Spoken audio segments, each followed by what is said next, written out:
Imagine you've just stepped into a minimalist's apartment. It's so clean you actually find yourself holding your breath, terrified of contaminating the pure, sterile oxygen. The floors are vast and empty, the counters are polished to a mirror finish, and there is a single sofa sitting in the center of the room like a lonely island. You feel a strange sense of peace, or, to be honest, you're just paralyzed by the fear of spilling your coffee on that pristine monastic perfection. Meanwhile, let's take a look at your man cave or nest. Your desk looks like a crime scene, featuring stacks of paperwork dating back to the Napoleonic era, and your closet is literally groaning every time you try to shove in another discounted t-shirt. So, what turns some people into cleaning wizards who get high on empty spaces, while the rest of us hoard stuff like we're prepping for a zombie apocalypse? Don't be so quick to call yourself lazy. It's not a character flaw. It's just that your brain's operating system is running a different version. The first reason these minimalists love to delete everything is called the need for cognitive closure. Sounds fancy, right? Basically, their brains absolutely loathe ambiguity. To a normal person, a pile of unopened mail is just paper.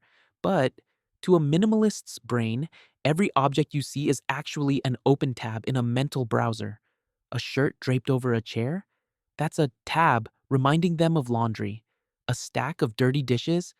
That's an executable command that's currently frozen. When a space is filled with visual noise, their processing system hits a cognitive load limit, causing mini neural lags. Research at Princeton proved that when you reduce clutter, your brain stops fighting redundant stimuli, skyrocketing your productivity. So, if you feel stuck, it's probably not a lack of ideas. It's that pile of instant noodle cups on your desk hijacking your bandwidth. Can you even hear me? Or are your old books talking too loud? Next, let's look at their ego through the lens of an internal locus of control. Minimalists have a rock solid belief that they are the captains of their own ships, while most of us are easily psychologically manipulated by ad campaigns, convinced that a $900 espresso machine will suddenly turn us into a sophisticated gentleman. The minimalist just smirks. They understand that happiness comes from neurochemical reactions inside the brain, not from owning something with a fruit or a flower logo. They don't need stuff to define who they are. Instead of pouring money into things that just collect dust over time, they prioritize experiences. According to research by Van Boven and Gilovich, spending money on a trip or a course creates far more sustainable satisfaction than buying a new toy. Because, let's face it, the toy gets old, but the memory of that time you got lost in Paris lasts forever and sounds way cooler at parties. On top of that, about 20% of us are born with a highly sensitive sensory filter. For these people, clutter isn't just a bit messy, it's a direct assault on the nervous system. MRI scans show that environmental chaos directly triggers unwanted cortisol spikes. Minimalists are essentially saving themselves from sensory burnout. They don't just minimize objects, they prune their schedules and toxic relationships. It's a smart defense mechanism to keep the mind on an energy-saving standby mode. Do you find yourself constantly exhausted even when you've done nothing? Look around the room. Your furniture might be sucking the life out of you. Finally, the minimalist crowd are grandmasters of a future-oriented time perspective. Before deciding to bring something home, they don't just ask, "Do I like this?" They run a long-term risk analysis. How many times will I have to dust this next year?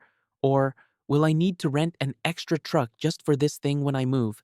They are willing to trade immediate retail therapy dopamine for long-term freedom. That's why they usually have stable finances and rarely fall into the panic buying trap. In short, minimalism isn't an act of self-torture or a shallow Instagram trend. It's a life design strategy based on understanding your own neural architecture. If you find yourself craving empty spaces, your brain might be signaling for a defragmentation. And if you're perfectly fine in your mountain of stuff, great! Your brain has an impressive load-bearing capacity. Congratulations, you're a supercomputer powered by rice. But whichever side you're on, remember, never let your possessions own you. You are the operator, not the warehouse. Are you ready to close some tabs in your head? Or are you waiting for the system to hit an error 404, space not found? Let me know in the comments, and don't forget to subscribe so we can rebuild our brains together in the next video.